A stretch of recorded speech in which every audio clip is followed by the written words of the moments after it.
Okay na okay din naman yung mga isda tapos lalagyan natin ng sarsa pero hindi nakakaumay o nakakasawa. Meron tayo ditong 4 na pirasong tilapia na sariwan-sariwa at sisimulan natin sa paghihiwa ng karot. Kalahating karot lamang ang aking gagamitin dito.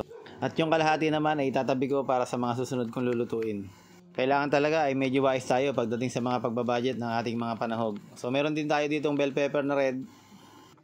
At tinanggal ko lang yung buto at hiniwa ko rin katulad ng paghihiwa ko sa karot. At isang pirasong luya na kasing laki nga nung aking lalaki. Kaway-kaway sa marami pang spaghetti na natira na nandyan lang sa inyong freezer. Baka naman mamaya makakalimutan nyo na. Abay ilabas nyo na bago pa yan maging bato. Okay, nagdagdag din ako ng sibuyas at bawang at tara na't magpiprito na tayo ng ating tilapia.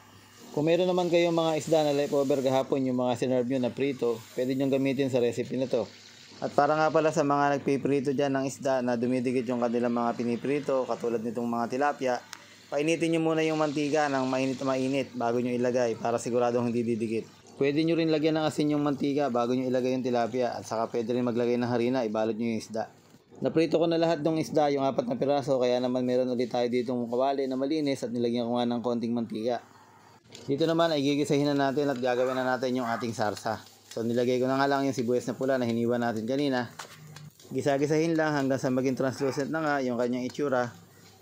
Kapag ganito na itsura, pwede na natin ilagay yung luya. Kahit naman luya mauna, wala naman problema yan. Ganun pa rin naman ang lasa niyan kahit unahin mo yung luya, kahit unahin mo yung sibuyas. Bago pa mahuli ang lahat, ilagay na nga natin yung bawang.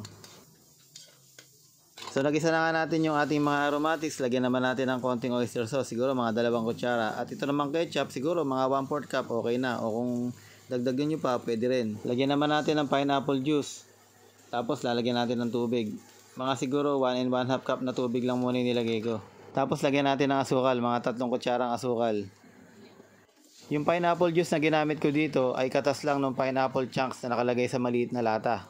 Yung iba kasi tinatapon lang nila yon pero hindi naman talaga tinatapon yon dahil nando naman talaga yung lasa. Ngayon naglagay lang ako ng konting suka at tinimplahan ko na nga ng ating pampalasa at saka ng pamintang durog. At sa hindi inaasahang pagkakataon nung inilagay ko nga yung ating mga pinya, hindi pala nakarecord yung camera. So palalaputin natin to gamit ang cornstarch at saka tubig. Unti-unti lang ang paglalagay para nga hindi masyadong lumapot dahil baka mamaya sumobra naman sa lapot, hindi masarap. At sa huling part ko nga pala inilalagay yung carrot at saka yung bell pepper para naman hindi lantan-lanta pagka inilagay natin sa ating plato. Siyempre nanonood ka pa hanggang ngayon, paki-comment mo naman kung taga saan ka para naman alam natin kung saan nakarating ang ating video. Maraming salamat. Kapag okay na nga yung lapot, this time ilalagay na natin yung ating piniritong tilapia.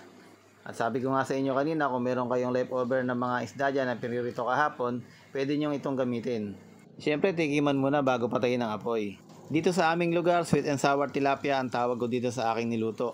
Pero kung meron sa inyong tawag, kung ano ba ang tawag sa recipe na ito, paki-comment na rin dyan para alam natin kung saang lugar, kung ano-ano ang tawag sa mga ganitong klaseng luto. Thank you very much sa inyong panonood. Hanggang sa muli natin mga pagkikita. I love you all.